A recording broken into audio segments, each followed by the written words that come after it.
రాజమహేంద్రవరంలో ఇటీవల పాస్టర్ ప్రవీణ్ మృతి చెందిన విషయం అందరికీ తెలిసిందే. అయితే ఆయన ఇక్కడ విజయవాడ నుంచి అంటే విజయవాడ మీదుగా రాజమహేంద్రవరానికి ఆయన ప్రయాణమయ్యే మధ్యదారిలో అయితే కనుక 3 గంటలు కొద్దిసేపు ఒక దగ్గర సేద తీరడం జరిగింది. అయితే దానికన్నా ముందు 24 మార్చ్ తారీఖున ఇక్కడ గొల్లపూడి శివారు ప్రాంతంలో ఉన్న ఇండియన్ ఆయిల్ పెట్రోల్ బంక్లో అయితే కనుక 4 గంటల 51 నిమిషాలకి పెట్రోల్ బంక్ ఇక్కడే ఈ పెట్రోల్ బంక్లోనే ఆయన పెట్రోల్ కొట్టించుకున్నారు. ప్రస్తుతం మనం ఇండియన్ ఆయిల్ పెట్రోల్ బంక్లో అయితే ఉన్నాము. నేను ఎక్కడైతే నుంచుని ఉన్నానో ఆయన బుల్లెట్ బైక్ వేసుకొని వచ్చి ఇక్కడే ఈ ప్రజెంట్ ప్లేస్లోనే ఆయన బండి ఆపడం జరిగింది. ఇక్కడే ఈ పర్సన్ ఎవరైతే ఉన్నారో ఇతని పేరు రాహుల్ దగ్గరే పెట్రోల్ కొట్టించుకున్నారు. ఎంత కొట్టించుకున్నారు, ఆయన అసలు ఏ స్థితిలో ఇక్కడికి రావడం జరిగింది, అయితే ఇక్కడ ఎంతసేపు ఆయన ఉన్నారు, ఆయన పెట్రోల్ కొట్టించుకునే సమయంలో అసలు ఏం జరిగింది, ఏం మాట్లాడారు, వాళ్ళిద్దరి మధ్య కాన్వర్జేషన్ ఏం నడిచిందని చెప్పేసి రాహుల్ని అడిగి తెలుసుకుందాం. హాయ్ రాహుల్, ప్రవీణ్ పగడాల గారు ఇక్కడికి వచ్చి పెట్రోల్ కొట్టించుకోవడం అది బాగా హైలైట్ అవుతుంది, హల్చల్ అవుతుంది. బేసిక్గా ఆయన మృతి చెందిన తర్వాత అయితే కనుక ఈ ఆధారాలన్నీ బయటకు రావడం, కానీ ఇప్పుడు ఆయన ఇక్కడికి వచ్చారన్న విషయం కూడా మన పోలీసులు వచ్చి అన్ని సీసీటీవీ ఫుటేజ్ తీసుకున్నారు. సో ఆయన వచ్చినప్పుడు అసలు ఏం జరిగింది, ఏంటి, ఎంత పెట్రోల్ కొట్టించుకున్నారు, ఏం మాట్లాడారు మీతో? మాట్లాడడం ఏం మాట్లాడలేదండి. 8 లీటర్స్ పెట్రోల్ అన్నారు. 8 పెట్రోల్ కొట్టేసిన, బండి ముందలు కాపి పైసలు ఇస్తా అన్నాడు. బండి ముందర పెట్టిండు, పైసలు ఇచ్చిండు, వెళ్ళిపోయిండు, అంతే అండి. ఆయన ఎవరో కూడా నాకు ఐడియా లేదు అసలు. ఓకే, పోలీసులు వచ్చి అడిగినప్పుడు ఏం డీటెయిల్స్ అడిగారు? అంటే ప్రవీణ్ పగడాల ప్రత్యేకంగా ఆయన గురించి రావడం కానీ రాజమహేంద్రవరం నుంచి పోలీసులు ఆయన చనిపోయారు అన్న తర్వాత ఎంక్వైరీ అడుగుతున్నప్పుడు మీకు ఏమనిపించింది? లేదండి, చనిపోయారని నాకు చెప్పలేదు అసలు ఏమైంది, ఎట్లా వచ్చిండు, పెట్రోల్ కొట్టించుకున్నాడు, ఇంకేమన్నా మాట్లాడిండా, ఆ డీటెయిల్స్ అడిగిరా. సో ఏం మాట్లాడారు అంటే అక్కడ మీ ఇద్దరు ఎంత పెట్రోల్ కొట్టించాలి ఏంటి అని చెప్పేసి అడిగినప్పుడు ఆయన స్థితి ఎలా ఉంది, ఆయన ఏం మాట్లాడారు? ఏం మాట్లాడలేదండి, జస్ట్ 8 లీటర్స్ ఆఫ్ పెట్రోల్ అన్నారు. సో పోలీసులు ఈ డీటెయిల్స్ అన్నీ అడిగారా? మీరు చెప్పారా ఇవన్నీ డీటెయిల్స్? చెప్పినాము. ఓకే, చెప్పారు. ఇట్లా జరిగింది, పెట్రోల్ అయిపోయింది, కొట్టించుకున్నారు, వెళ్ళిపోయినారని చెప్పినాను. ఓకే, ప్రవీణ్ పగడాల ఇక్కడికి వచ్చినప్పుడు టోటల్ హెల్మెట్తో బండితో డ్రైవ్ చేసుకుంటూ ఇక్కడికి వచ్చారు. ఆ హెడ్ లైట్ ఊడిపోయినట్టు ఏమైనా కనపడిందా మీకు అప్పుడు స్టార్టింగ్ ప్రవీణ్ పగడాల వచ్చినప్పుడు? నాకు అనిపించింది హెడ్ లైట్ ఊడిపోయి ఉంది, అంతే. హెడ్ లైట్ ఊడిపోయే ఉంది.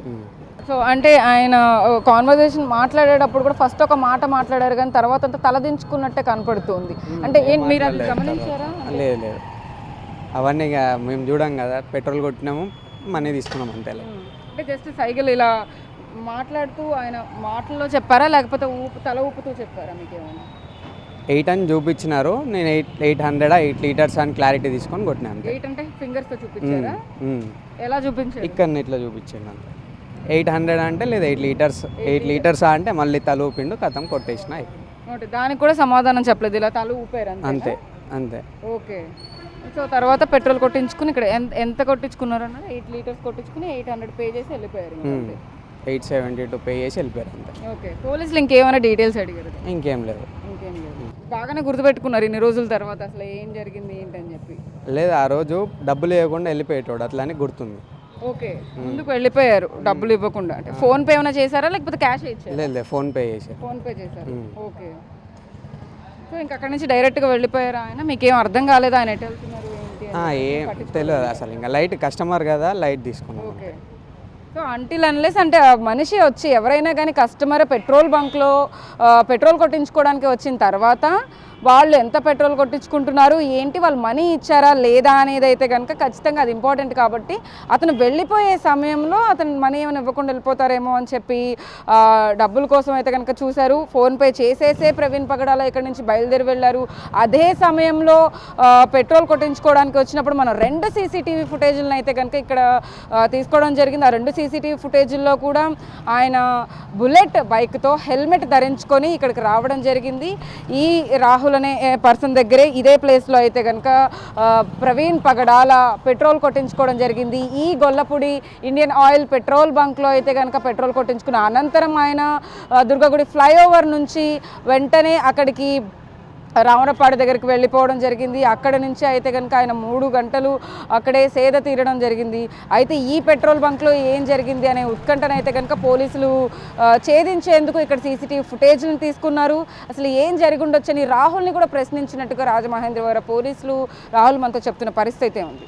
ఏదైతే ఇక్కడ బండి పెట్రోల్ కోసం ఆగి ఉన్న ప్రవీణ్ పగడాల అయితే కనుక ఇక్కడ గొల్లపూడిలో ఒక 5 నిమిషాల పాటు అయితే కనుక ఆయన పెట్రోల్ కోసం సమయాన్ని వెచ్చించిన పరిస్థితి అయితే కనపడుతూ ఉంది. అయితే దీనికి సంబంధించి కూడా రాజమహేంద్రవరం పోలీసులు త్రూఅవుట్ విజయవాడ ఎక్కడెక్కడ ఆయన ట్రావెల్ చేశారు, ఎక్కడ పెట్రోల్ కొట్టించుకున్నారు, ఎక్కడ ఆయన టైం స్పెండ్ చేశారు అనే వాటిపైన అయితే కనుక ముమ్మరంగా దర్యాప్తు కొనసాగిస్తూ ఉన్నారు. ఎందుకంటే ఈ మృతి పట్ల అనేక అనుమానాలు వ్యక్తం అవుతున్న నేపథ్యంలో అయితే కనుక ఖచ్చితంగా ఆయన ఎక్కడ ఉన్నారు, ఎక్కడ టైం స్పెండ్ చేశారు, ఏం చేసుంటారు ఆ సమయంలో అనే వాటిపైన అయితే కనుక పూర్తి ఇన్వెస్టిగేషన్ అయితే కొనసాగిస్తూ ఉన్నారు. అయితే ఈ గొల్లపూడిలో అయితే కనుక ఇదే పెట్రోల్ బంక్లో ఖచ్చితంగా ఇక్కడే ఆయన పెట్రోల్ కొట్టించుకున్న పరిస్థితి కనపడుతూ ఉంది.